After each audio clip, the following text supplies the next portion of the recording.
And as our broadcast draws to a close, we want to leave you with this. We all know this, that political violence is not new to this country. This is not the first time that a gunman has opened fire on a political leader. It's also not the first time an innocent person has died simply exercising their right to support a candidate of their choosing. So let's take some time now to remember those victims. In 2011, Democratic Congresswoman Gabby Giffords was shot at a supermarket in Arizona. Republicans and Democrats alike gathered for a moment of silence to honor her and those who were killed that day. People called for unity. In 2017, Republican Congressman Steve Scalise was shot while practicing baseball.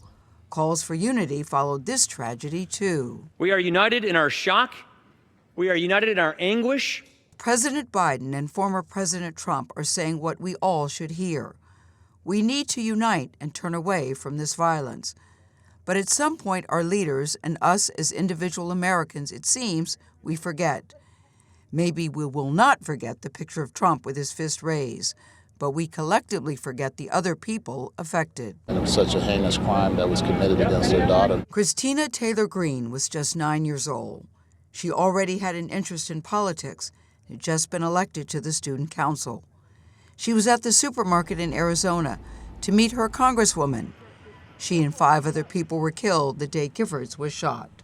Matt Mika, a lobbyist helping out with a congressional baseball practice back in 2017, almost died on that baseball field outside of D.C. after he, Scalise, and 4 others were shot.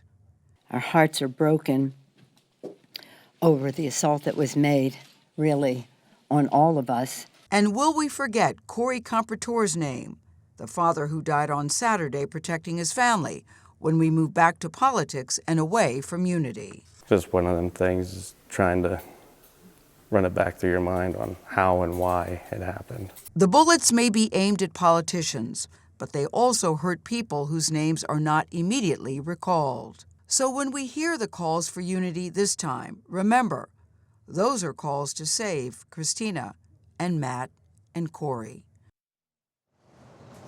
It's so important to remember that, John. I was watching your show yesterday, which I thought was so powerful, and you said this is not another crazy moment in politics. This is a new moment.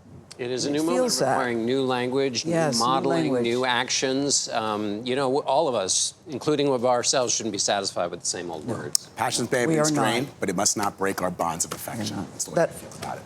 I agree, Vlad. That'll do it for us. We'll see you tomorrow on CBS Mornings. Take it easy.